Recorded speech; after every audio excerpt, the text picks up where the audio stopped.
Welcome to the Good Food CFO podcast. I'm your host, Sarah Delavan, once again joined by our producer, Chelsea Steer. Hey, Sarah. So today we have a BABOYOT episode that is unlike any BABOYOT we have ever done. That is so true. Today we're featuring my conversation with Sara Hauman, who is the founder of the Tiny Fish Co., where she's creating tinned fish offerings that spotlight what she calls under-realized fish species and bivalves that are found in coastal waters from California to Alaska. And those of you listening might know Sara from her appearance on Top Chef Portland in 2021, but she entered the culinary world right out of high school. She's been working in top restaurants across the world from San Francisco to Spain. And after nearly 2 decades in restaurants and garnering many accolades, including the highly acclaimed, James Beard nominations, Sara has made it her mission to bring the same values of sustainability and quality that she stands by in a professional kitchen to the retail world. It was really a lovely conversation, an interesting conversation, and it's so clear that Sara truly is swimming to the beat of her own drum. Yeah, Sarah, I thought this conversation really defined what we mean when we say building a business on your own terms, Yeah. right? It was really interesting to hear Sarah talk about like what is truly important to her and how that's shaping what she's doing with the Tiny Fish Co. And I want to extend it like beyond that even, Chels, right? Like during the conversation, I was picking up on these moments in her life where she was having the courage to say, I don't want this, or I don't want that. There's a moment in her story where she talks about a mentor, a woman who was, I believe, the owner operator of a restaurant she was working in. She looked up to her, but she had the ability to realize that she didn't want to be her. She didn't want to have her life. She wanted something different. And I believe I say this in the episode, it would have been very easy to succumb, and it's the reality for many of us, right? It's like, well, I went to school for this certain thing. I'm supposed to be on this particular path, and then you realize you don't want to be, and it can be very, very scary to change course or to stand up for yourself and what you truly want. And so Sarah's story has a lot of these moments of recognizing, I don't want this, I want this other thing instead. She's also really open and honest about the importance of creating financial stability for herself before she sort of went off to do something new, and how financial security is really important to her. I think that's something that not a lot of people talk about. I think risk and taking chances is often celebrated. So lots of really great takeaways and really interesting things from Sara's story. Yeah, and the thing that really stood out to me was just how happy Sarah seems with her choices Yeah. in life, right? Not just in business, but in life. She has such an infectious laugh that you're going to hear all throughout the episode. And that actually really inspired me to bring a news story to the episode today that I think highlights the joy and inspiration that local and regional food businesses can provide. I think that's an amazing idea. I love that she inspired our news story for you today. So, Sarah, today we're going to be diving into a USDA funded initiative that is transforming and diversifying the dairy industry, Mm. specifically for smaller producers. So, the article that we're going to be talking about is from one of our favorites, Civil Eats, and it is titled Bringing Back Local Milk, Ice Cream, and Cheese. And of course, we're going to link to that article in our show notes for anybody that wants to read the whole thing. It's actually a really long, really good article that highlights many, many farmers and producers. We're only going to be talking about a couple here. So, yeah, if you're interested in this story, I definitely recommend grabbing that link and reading the whole article. Yeah, the article focuses on the Pacific Coast Coalition's Dairy Business Innovation initiative. It is a mouthful, so we're going to call Yes. it DBII, which is one of 4 initiatives across the country funded by the USDA's Agricultural Marketing Service. And before we jump into the meat of the article, Chelsea, I wanted to bring a related stat that I pulled from one of my current favorite books right now, which is called Barons by Austin Frerick. He says in the book that for decades, huge operations have been replacing family dairy farms across America. Wisconsin, the longtime heart of dairy production in the US alone, lost 38% of its dairy farmers during the past decade. And today, more than half of America's milk is produced on less than 3% of its farms. There are both less farms, these are my words. There are both less farms and more intense usage of farmland and farm animals today. So, according to this article, the national program helps small and mid sized dairy producers squeeze more value out of their milk, not by intensifying what they get from the land or intensifying what they get from their animals, but instead by diversifying their products and markets, reducing waste, and innovating packaging and processing. Yeah, and Sarah, we actually learned through this article that the US currently has 39% fewer dairies than it did 5 years ago, kind of speaking to what you were just talking Mm-hmm. about, right? But despite that, as you have already pointed out, the same number of cows are producing 5% more milk. Mm-hmm. So, really, this support from the USDA through these DBIIs aids the smaller farms, the smaller dairies, the smaller players in countering those forces of, as we talk about all the time here, an increasingly consolidated industry. Yeah, I mean, we've been talking a lot about the grocery industry specifically and the consolidation surrounding the potential Kroger Albertsons merger. But the fact is that every part of our food industry has been consolidating and continues to consolidate every year, right? What I used to think of as like big meat, if you will, turns out is really big grain. The same companies that are growing corn are storing the corn, are transporting the corn, are feeding corn to animals on farms that they own, are processing those animals in facilities they own, and then are selling the protein, that meat, in grocery stores under a wide array of brands. And, that's the lack of transparency, right, that we're fighting against in grocery stores. And it's one of many reasons that we support local and regional food systems, right? Bringing back the transparency, treating our land better, treating our animals better. And I think at the end of the day, feeding ourselves and our families higher quality food. Yeah, and we also see the impact of that consolidation right there in California, right? California is the nation's leading dairy state, producing nearly, get this, 1/5, Wow. yeah, of the US milk supply. And this is happening mostly on industrial farms in the Central Valley, right? Yeah. These farms hold, on average, around 2,300 cows.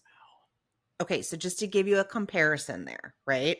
Mm-hmm. The herds in Wisconsin, which is the Mm-hmm. second largest producer in the US, on average are 177 cows. Wow. It's a That is huge quite a difference. disparity. Yeah. Yeah. But now across the nation, we are seeing these mega dairies becoming the norm, Mm-hmm. right? As more farms mirror California's CAFO operations. Yeah. So, Sarah, I know I promised you some joy and inspiration Yeah. in this segment.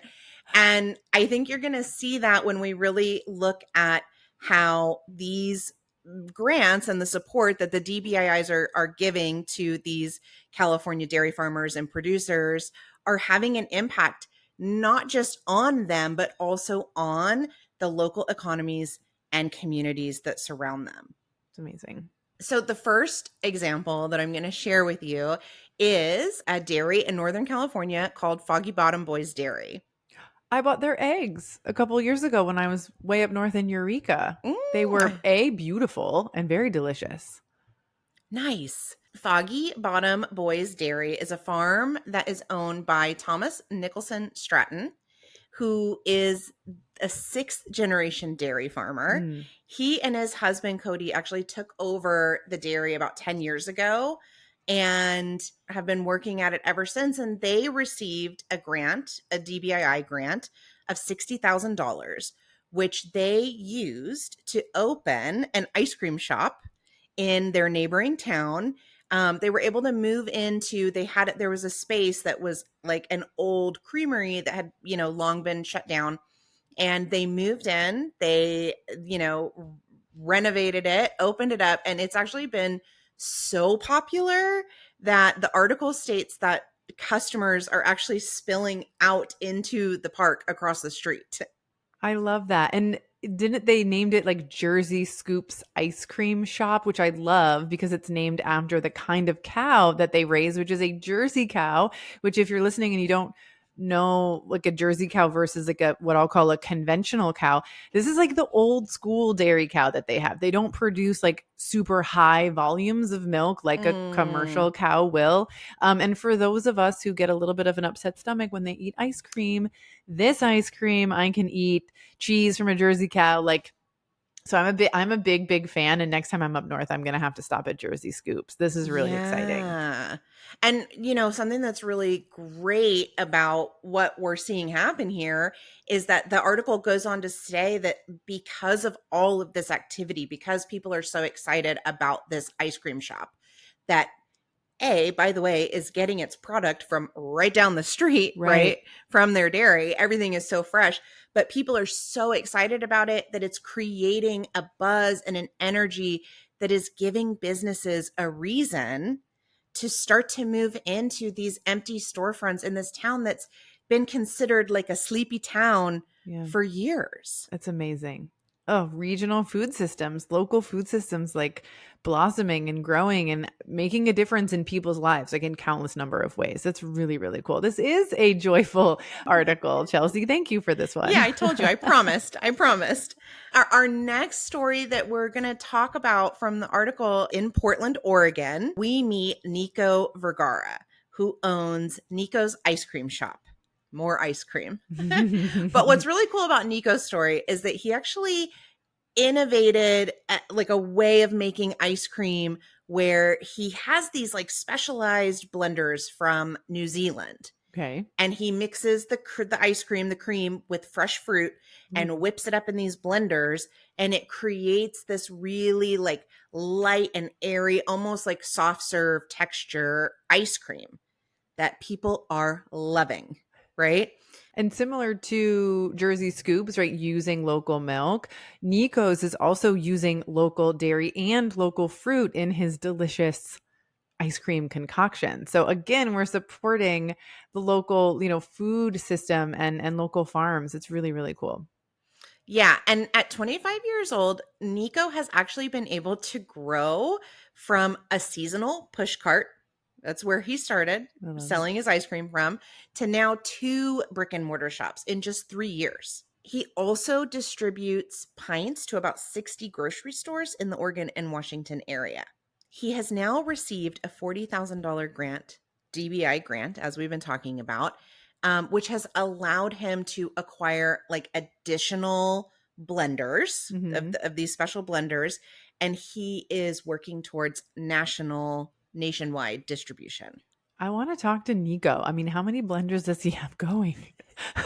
How many hours a day are these blenders working? I mean, to be in 60 stores and to be considering, national distribution, that's really, really cool. I hope that he can continue to source, locally, regionally, and from small producers, I guess I should say. Something that Sarah mentions in our main episode is, when you grow to a certain point, are you still sustainable? But I like to Mm, believe that there are ways and methods that you can, kind of like you can grow nationally with a web of regional distributors. I hope that you can also grow nationally with a web or a network, if you will, of small regional growers. And I think that would be really yeah. cool. So I don't know, hopeful Yeah, hopeful we're about that. rooting for you, Nico. Yes.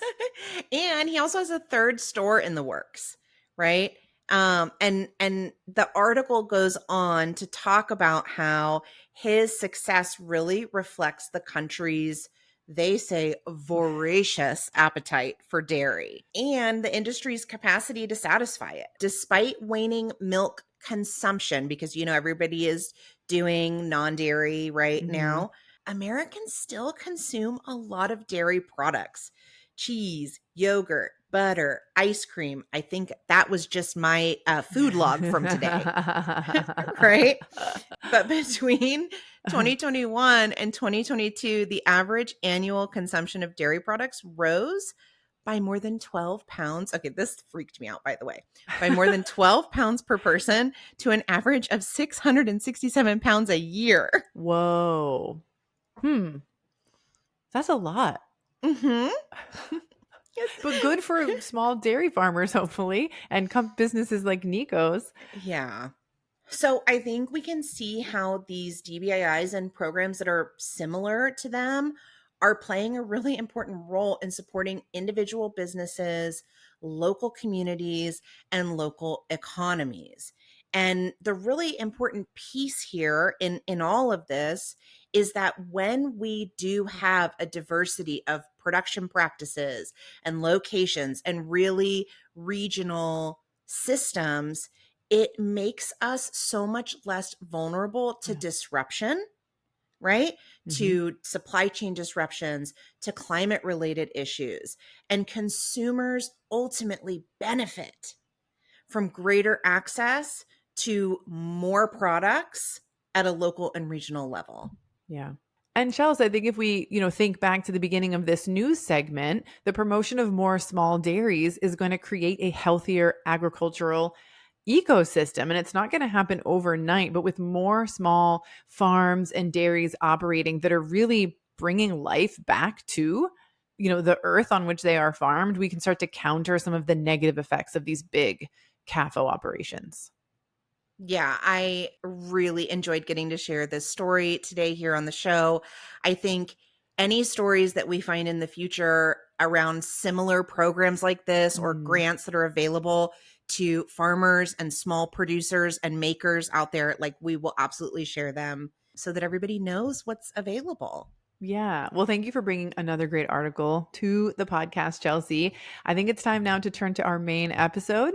So let's get to it. BABOYOTs are food founders who are defying industry norms. They're redefining what success looks like, building businesses on their own terms, and changing the way food business is done. We know that within the current business media landscape, it can be hard to stay committed to those goals. That's one of the reasons we created this podcast and our BABOYOT membership. As a BABOYOT member, the Good Food CFO will support you with access to exclusive member benefits like live coaching sessions and networking events, your brand highlighted right here on the podcast, beta testing of new tools before they launch, and annual members also receive discounts on all tools and services, like our CFO office hours. Invest in your future, support our mission, and be part of the movement advocating for a more equitable and vibrant food system. Visit thegoodfoodcfo.com/join and become a BABOYOT member today. And now back to the show. Sarah, welcome to the podcast. Thank you. Thanks for having me. My gosh, my pleasure. I've been following the Tiny Fish Co. on Instagram and you actually. I've been following you on Instagram for quite some time and really loved the Fish Friends updates that you do, like informational and educational posts that you do every Friday. And I really started following along and learning about you and then realized, oh my gosh, she was on Top Chef. And I was like, I'm so curious about why you launched a CPG brand and the approach that you're taking to launching it. So I'm just really thankful for you being here today. And I'd love to start the conversation by just talking about your journey into starting a CPG business. Sure. So I guess my journey was a little bit, I'm going to say it right off the bat, completely naive. I worked as a chef for a really long time, and everyone knows that chef life is a hard life, as many career paths and choices that are, that are trade based and you work with your hands and you're on your feet all day. So for me, I always wanted to, it was like, what's my exit strategy, so to speak, from the restaurant industry? Not that I Yeah. don't love food, not that I don't love cooking, but it's how do I do this a little bit more healthy for myself? And Yeah. how do I give myself the balance that I need? Because if I continue on this path of working for other people and, with my work ethic of it doesn't matter if I own the joint, I'm going to work like I own the Yeah. joint. I really needed to figure out a way to kind of just embrace something a little bit different and figure out how to find my own value without overworking myself. So went to culinary school and did the work thing, just kept my head down. I pretty much always had like two jobs and just was head down working after that. So basically from like, I don't know, nearly 19 to about 25, 26, I worked. And then I decided, okay, really want to go travel again. But the only way to feasibly do it at that point was to work. So I emailed every single restaurant on the 50 best restaurant list. I had my favorites that I hoped would accept me, and I found Echibari, which was kind of my bucket list restaurant to even eat at, and they were the first ones to respond to me. I was very excited to go to a different part of Spain. So I went back but explored the Basque region and worked for 6 months. Again, I had always loved canned fish. It's something that I remember eating as a kid. I remember eating like the canned smoked oysters and, of course, canned tuna. But there, it was just different. And I don't think I was any sort of like crazy Mm. fanatic. But it was just for me, I'm like, it's affordable, it doesn't go bad, there's cool flavors, it's very nutritious. But I continued to kind of dive deeper into it. And then I came back to San Francisco, was just cooking, doing the thing that I knew how to do, build up my bank account again, honestly. And I was just burnt out again. I was working at the time at a restaurant under a woman who I had looked up to for years and years and years. And I was just like, yeah, as much as I love her, I was like, I don't want to be her. I don't want to be her because Mm. she's not doing the things she wants to do. She wants to have a baby and a family more than anything, but she can't do that with a restaurant. And she, had to pass that up at a certain point when she started the restaurant because it wasn't the right time. And I don't ever want to like have to sideline my life for work. It's good to have people to look up to, but I think no one's perfect. And when you have those people you look up to, there's should be things that you say, you know what, I look up to you, but I don't maybe want to repeat what you're doing.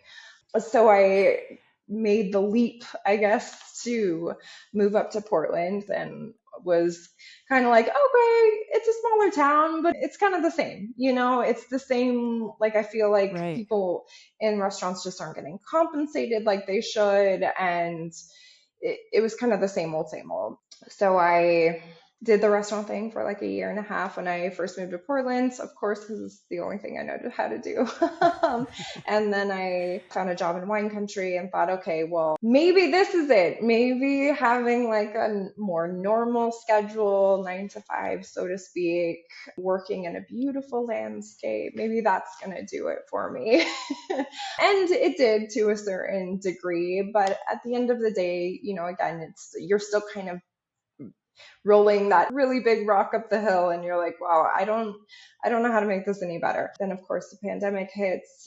Top Chef had been reaching out to me for a few years at that point, but it was just never the right time. To me, not working for I don't know, like whatever it was, 6 or 8 weeks was just unthinkable. But with the pandemic happening, I just decided I'm gonna just do it. I'll say yes this time around to this silly TV show. I had a conversation with my uncle recently and he was like, I still can't believe you did that because it's not you. I've just always been really quiet, like deathly shy, super quiet, always in kind of like behind the scenes. It was my like, great, I'm going to do this. I'm going to be terrible at it. And then we'll just move on. Totally fine. No harm, no foul. But Yeah. I didn't do too bad. And in my brain, when they were asking me all of these questions, it was, I, I'm a no filter person, which I realized is why they wanted me on the show to begin with. And they kind of just said, all right, well, I'm very strongly opinionated about not wanting to work in restaurants and at that time especially. And they said, okay, well, what do you want to do? And I was like, you know what? I think it would be really fun. I just want to have my own little like Spanish pinchos bar, tapas bar, and canned fish. And it would be so cool if I can make my canned fish and have a boutique cannery. And I didn't think they would like air that part for me, and they did. And then I had Mm. basically again kind of the universe like pointing me in a direction.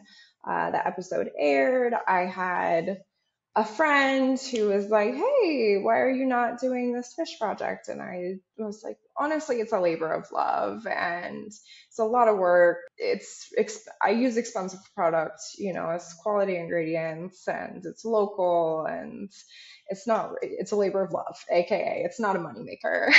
And Yeah. he was kind of like, if you're not doing it because of money, that's no reason to not do something. I need to decrease my taxable Mm. income. You're doing me as much of a favor as I'm doing you. I think that you should try this thing. I got really lucky in my career, in my life, and you deserve to try this thing out. I'm like, okay, great. So again, no idea what I was doing.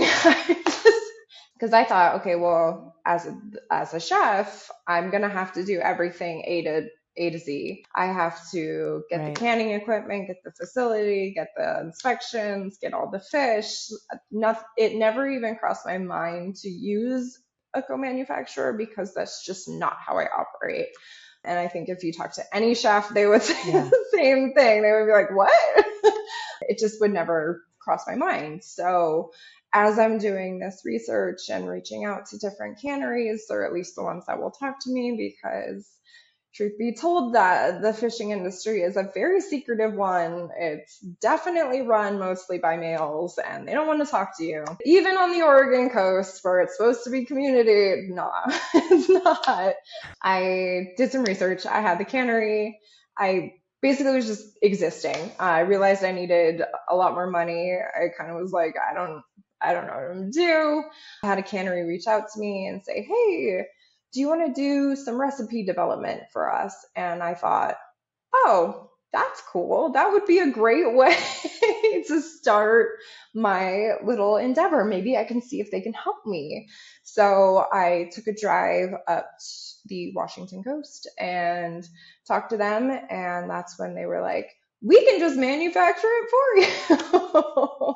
And I said, what? That's incredible. Problem solved. Boom. And pretty much at that point, I was like, all right, let's go and do the recipe R&D and get this going. And again, no idea what I was doing, but I just tried to, you have to just figure it out along the way. And, I still am 80% every day. Like, I don't know, this is terrible, but just keep going and you learn lessons and hopefully they are just not too expensive.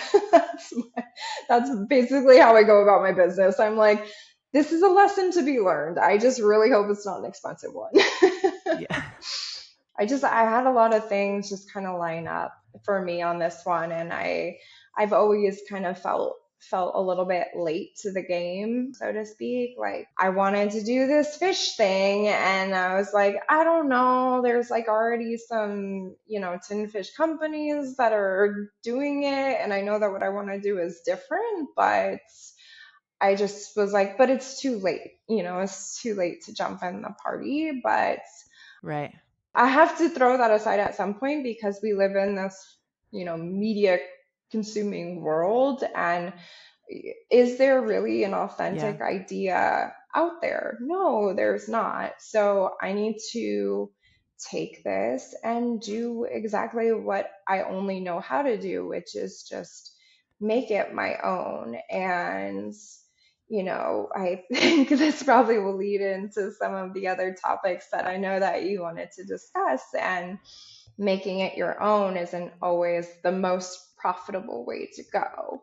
Making it your own and trying to really have your own voice. I can sit back now. I can sit back now after a couple years and say, great, you know what I need in order to make a lot of money at this? I need to get investment. I need to private label so that I have more inventory. I need to private label so I have more consistency. I need to make products that people are Mm. excited, like that are more familiar. However, I'm a chef and I'm a food person. I'm not a marketing person. I'm not a branding person. And by all means, that's great for those companies and those people who do it that way. But when I started this, it was a side hustle. It was a really big side hustle. And I've had a lot of really great cheerleaders, like go big, shoot for the stars. Mm. Mm-hmm. And that's really great. But I want to do it the way that I want to do it. And I've worked my whole life really hard and paycheck to paycheck most of the time. It's only been because of Top Chef and because of doing private chef gigs that paid me more money than actual restaurants did that I have been able to build up any sort of financial cushion to make myself feel comfortable. Yeah. And I don't want to risk that, and I think that that's really important. And I understand, sure, you can get a convertible note, and I get it. I've done my research, I've done my homework, but there still is always a risk. And that for me is just not what I want to do. I don't want to risk my financial security and my personal financial security at that. So I've chosen to kind of just let things go, Like I said, it's a really big side hustle. Some days, yes, it is a full time job. Some Yeah. days, it's not. I answer a few emails and I post something on Instagram and I go about my day. And if I make a big sale, great. And if I don't, that's great too. You want to know why? Because no one's on my payroll. Yeah. So I want to dig into this a little bit because I think there's a lot of interesting things that you're saying. Number one, just going back to you recognizing while you were in San Francisco that someone you looked up to, you could both look up to them, but also not want what they had and and not want their life, I think is really mature and a very difficult thing for so many of us to do.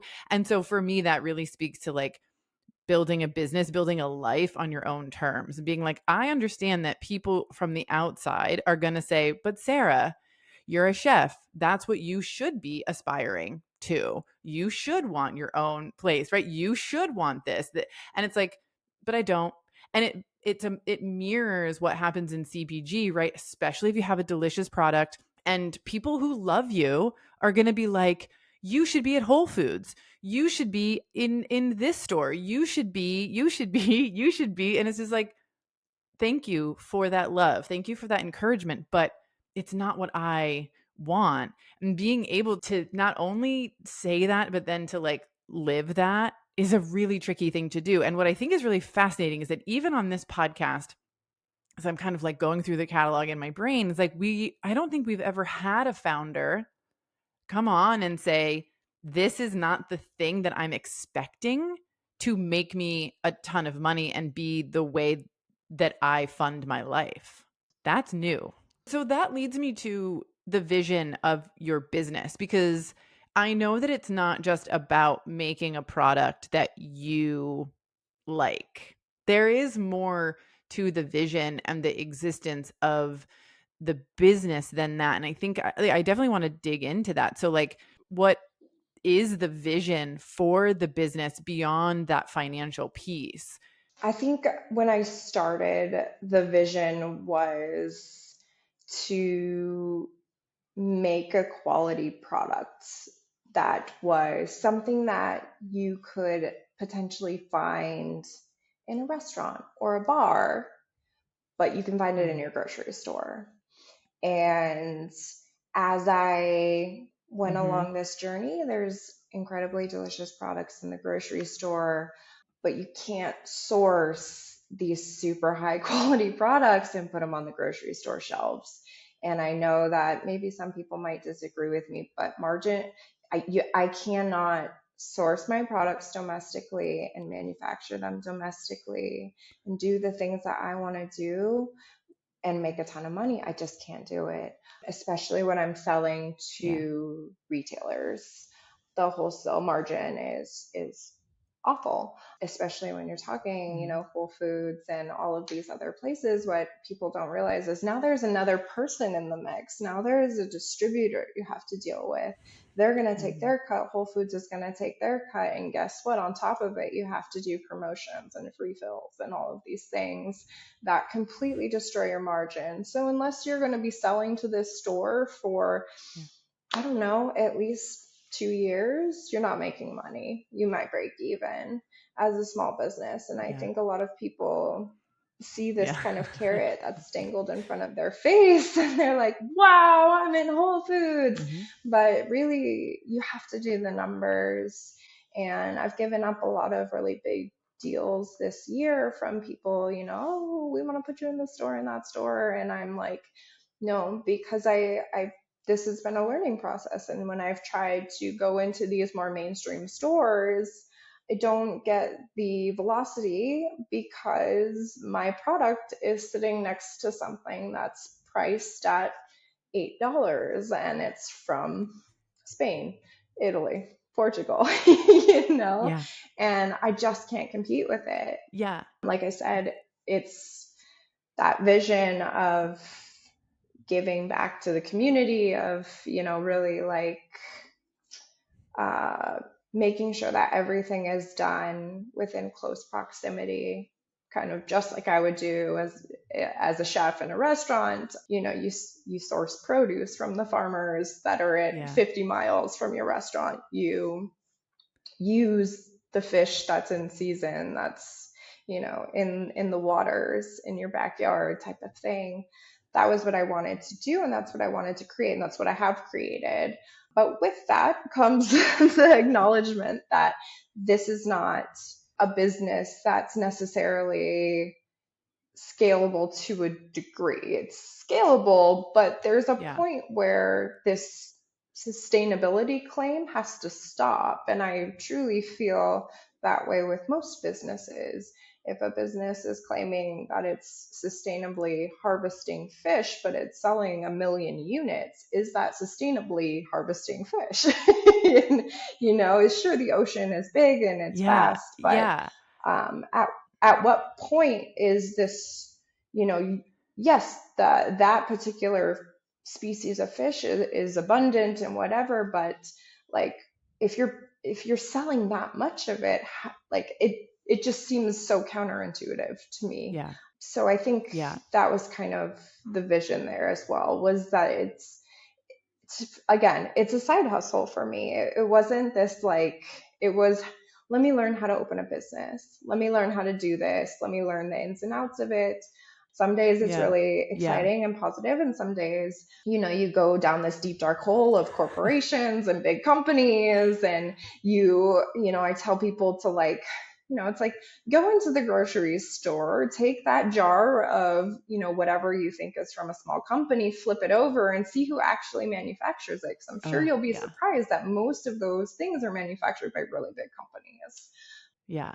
When I started, like I said, I started with this idea like, hey, I want to bring this really cool chefy product to the store shelves. Through learning all of these things and having my mind just completely blown about, the like lack of transparency, it's become more about education, not only with fish and consuming fish, but education with consumers and products, and really telling people like how to figure out where their food is coming from, because I think that that's the biggest problem, is that people are hiding that path of how their food is Yeah. getting into that jar or that can, you know.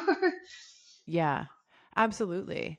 I want to go back to something you said. There's a couple of things I want to touch on. So one is the idea of, if you were to go to retail with this product, yours is sitting on the shelf next to other similar products, right, that are being sold and theoretically could be sold, right, with a decent margin at a much lower price. And I think that, here we're all about good food, and how I define that is transparency in how it's sourced, right? Equity throughout the supply chain, caring about the sustainability and like the earth just as much as you do the money that you're making from the product. So all of these things really mattering. And I think no matter what you're producing, if you're doing it that way, it's going to be so much more expensive on shelf, even direct to consumer, than what people are used to. And so we live in this space right now where there is food produced by corporations very, very cheaply.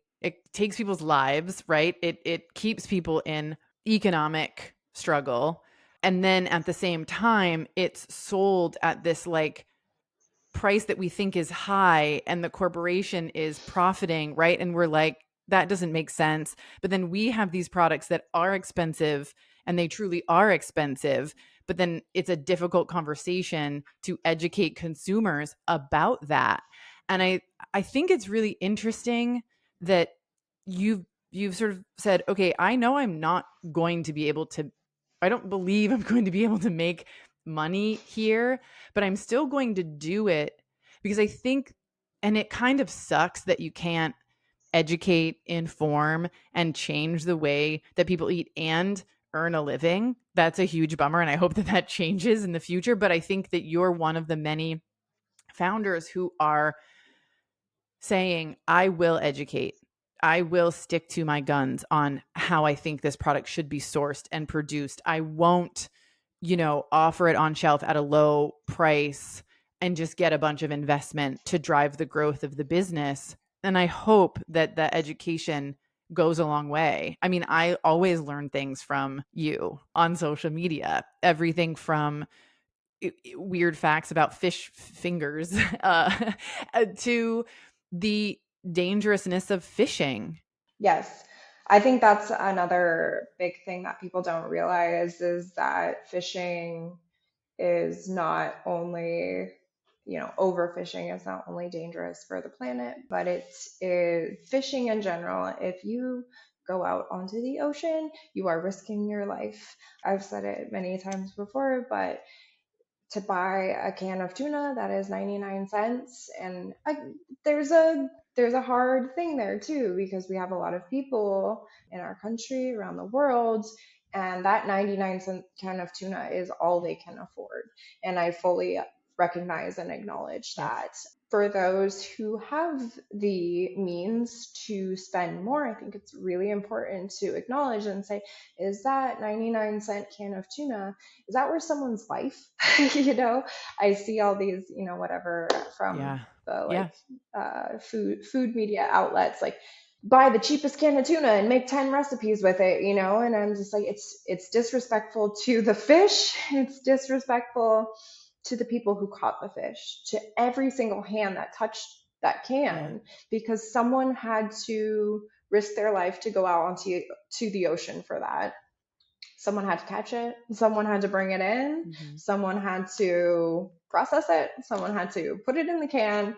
Well, a lot of the bigger companies, machines do it, but there's still humans that are touching these products. And if you are paying 99 cents for it, think about how much money they made for that. Probably not much. Mm-hmm. And one thing that's really, really important on the education front with consumers is sharing the hardships of the fishing industry, really sharing what it's like to be in the shoes of a small fisherman, I recently went to Alaska, which was really incredible, and I got to go with Copper River salmon, and they, really talked to a lot of these generational fisher people, and it was so eye-opening. And again, you feel excited but then also sad in the same respect, because you realize that Yeah. it's a dying industry in the US. And I don't know, I don't know if it's going to come back. I hope it does, because I think that we do have a lot to offer there.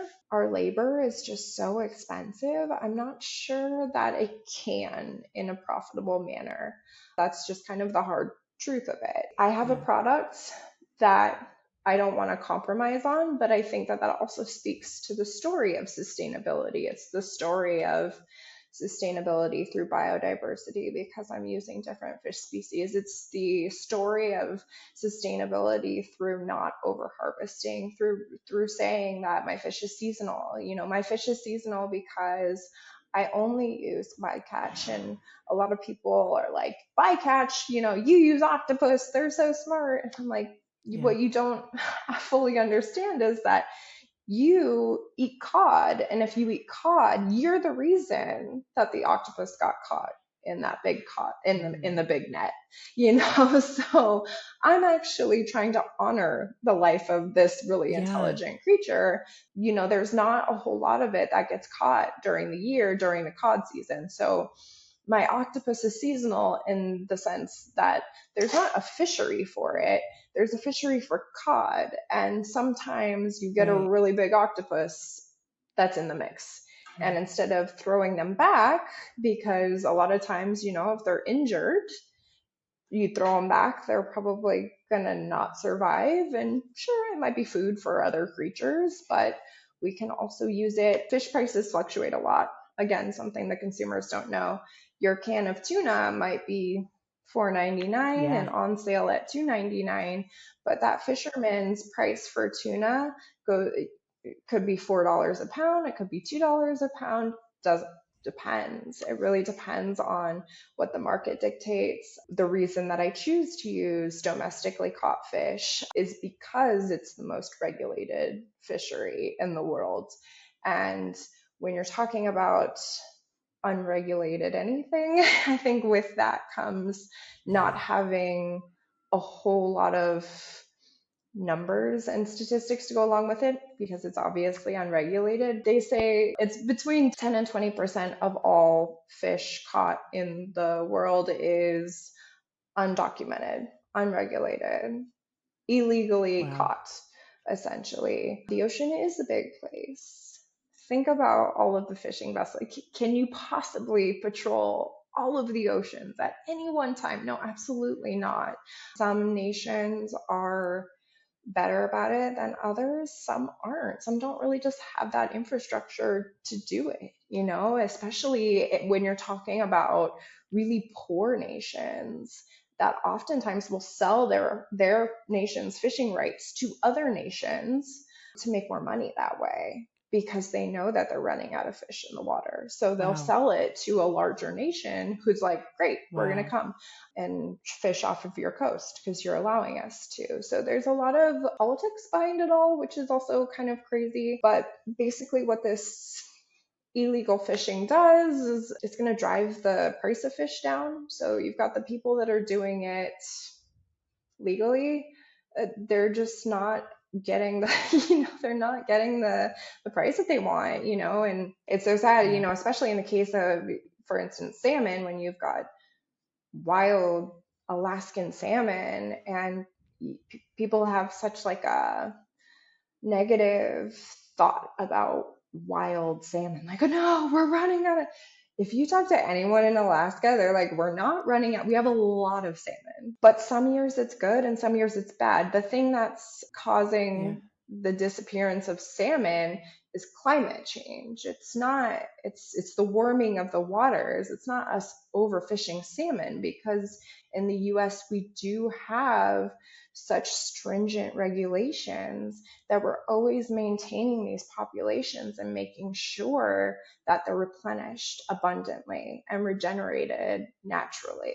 It's a hard thing. A lot of people sit on one side like, oh, we should only eat farmed fish, but there's something really important to understand, is that whether you're farming in the ocean or on land, you're creating carbon emissions. Right. It's like a vicious cycle. You're like, what do we do? So I chose to do what I feel is right, which is that I don't personally want to have a business that like that, but especially something when it comes to food that is so close to my heart, and food scarcity, and making sure that people are fed nutritious food is something that is very near and dear to me. And I can't do it. Like I said, I know what I need to do to like see the dollar signs in the bank account, but I would have to completely change my business model and completely change the the vision and mission that I came into this with, and it's not worth it for me to do that. I'm going to take Yeah. lessons from this, and it's not that I just basically can't pay myself, and that's okay. At the end of the day, I will sell off my inventory in however many years, hopefully, and I will have a little bit at the end. Yeah. But when we're talking about just day-to-day operations, I'm it's a side hustle for me, and that's okay with me, because that vision and that mission is way more important to me than compromising and like doing a 360 and flipping everything on its head, because I am very serious when I write sustainable on my package. I mean it through and through. I don't mean that I'm selectively picking the Yeah. one thing that I'm sustainable on and therefore I can write it on my package. So many people see that word and they just don't realize that it's not regulated. Anyone can write sustainable. Coca-Cola, sustainable. Right. The FDA is not going to come and say anything because it's not a regulated term. It's a hard one, but work for me was life for a really long time. And so I only want to do things that are really like bringing me joy and are allowing me to be Hmm. the best version of myself, and as you saw, a good steward to the environment. I think that that's really important. It doesn't Yeah. matter to me. I don't need a lot. I'm a very simple person, and to me that education piece and continuing to just kind of like when I get super down and I'm like, I don't want to do these fish facts anymore, and then I have someone like you who I talk to and is like, oh, I love the fish facts, or I go visit my family and they're like, no, no, no, we love the Yeah. fish facts, keep doing them. It means the world to me, because I'm like, oh, great, people are listening, fantastic. It's hard because you think that it goes on deaf ears, you're like, oh, am I just talking to no one out Totally. there? Yeah. And I think, we've sort of gotten out of that like liking the thing. Like we're not hearting everything we see on social media, even if we love it. And I think maybe for small businesses and business owners, like I should be more conscious of that. You know what I mean? Because I definitely consume content and love it, but don't necessarily go, hey, I love this. You know what I mean? I think I will, because I think it's, we all have to make decisions on where we can invest in the things that we want to support, right? Like I've got a girlfriend who is very invested in the clothing industry and buying from small clothing businesses, and you know what I mean, and is very in that world, and I'm very much that, but in the food world. The education for me, and I think for a lot of people, is required for us to go, oh wait, I care about this, and I didn't know that the actions I was taking, that the thing that I was buying goes against what I want to support. And so, I think it's really great that the education piece.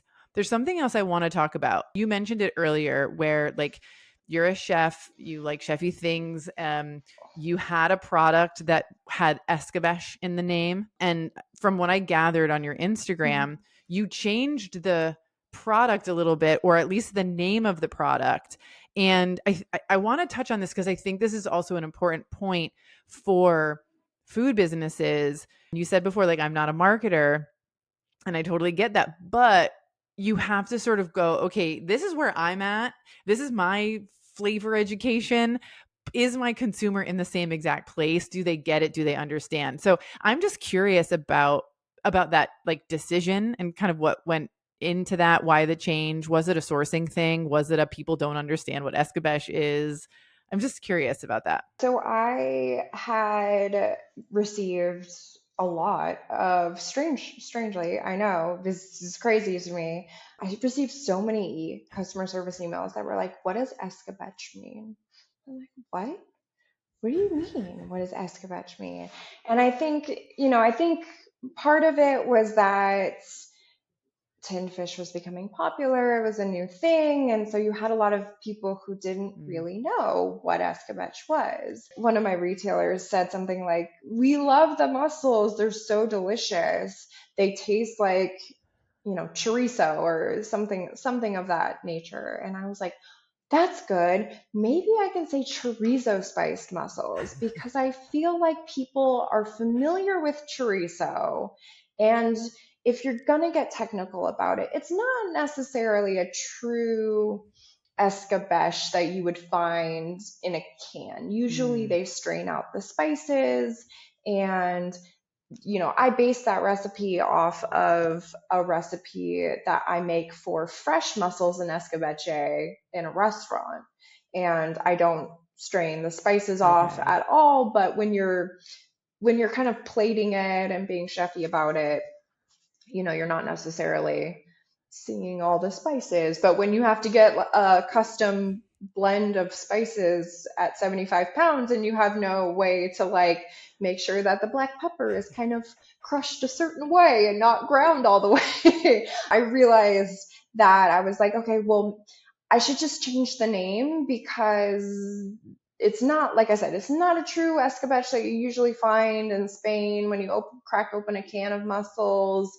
And it is my own thing. And while I did base it off of this recipe, I think that it's important, like you said, to listen to the customer and say, okay, they're not understanding what it is, obviously. So I'm gonna just change the name. I don't need to stick to my guns that much. And to me, for better or for worse, I am always a chef, and I'm kind of like, I don't really care what the name is. Like, I understand that that's a big part of it. Like I said, this whole like marketing and branding thing really knocked me on my behind when I started, because I was like, I think so many people don't realize you don't have to, like, having a great product does not guarantee success.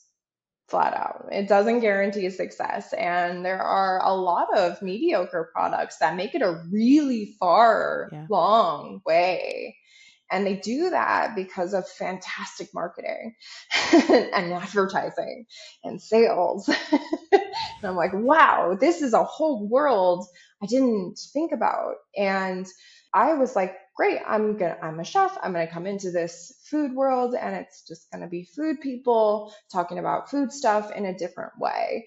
And that is not it at all. It's a business Yeah. world with some food in it. And a lot of, again, these bigger companies, and you talk to their founders, and I'm like, I'm sorry, what, you were in fashion before this? And then you were, like, Mhm. you were in like tech, they've never been in Yeah. food. They've never done anything. What they know how to do is the business side. And then it started kind of clicking in my head that not necessarily that I'm, trying to like that I'm in a different that are in any sort of different league or anything, but I'm playing a different game that they are. That's all.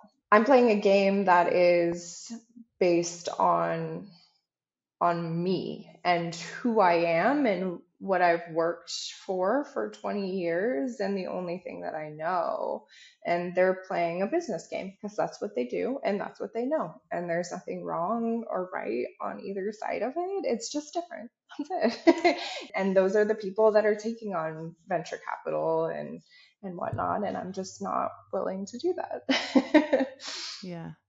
Well, more, yeah, I mean, that's more examples of, building a business on your own terms. And as I said earlier, your life too, which I think is really inspiring. Right now, I'm rereading the book 4,000 Weeks. It's our current book club selection. We've got a book club at the Good Food CFO. And the first time I read it, it kind of made me spiral, right? It's like, because it makes you ask the question, am I living the life I want? Am I prioritizing in my day the things that I want? Am I paying attention to the people and the things that I want day to day? And I think that it's kind of like fun timing to have you here and having this conversation and to be rereading that book. So I feel like you're living a living example, of doing it, which is really cool. And it's just lovely to have this conversation with you. Yeah, I mean, I think life is just too short. Yeah. Sara, I want to keep talking to you, but we've been here almost an hour. So I'm so grateful for you for taking so much time with me today. For those listening who want to learn more about the Tiny Fish Co. and maybe start getting the Friday, fish facts, where can they find you? On Instagram, my handle is the Tiny Fish Co. I sometimes pop up on TikTok when I do videos, but I I gotta be honest, social media is not my favorite thing in the world. So I just try to keep up as much as I can, and I consider a social media post like a little tap on the shoulder saying, "Hey, remember me? I'm still here." And we also have a Substack. I do a Substack Yeah. most months, and honestly, I'll throw out little discount codes for the month for my Substack followers. So if you are like, hey, I love your product, but it'd be really cool if it was a little bit cheaper, you can just subscribe for free and check it out and get some cool discounts. Yeah, I love it. And also like early access to certain seasonal products. I know I've seen that in the past. Like, hey, this is coming out, or it's coming back in stock. And if you're on the Substack, you get to be kind of the first to get access to it, which is really, really cool. Well, Sara, thank you again so much for hanging out with me today. I just love your story, love your approach to business and life, and just thank you. Of course. Thanks. Looking for more content like this? Subscribe to our YouTube channel. You'll see weekly podcast episodes as well as other content related to the show. Just visit youtube.com/@thegoodfoodcfo.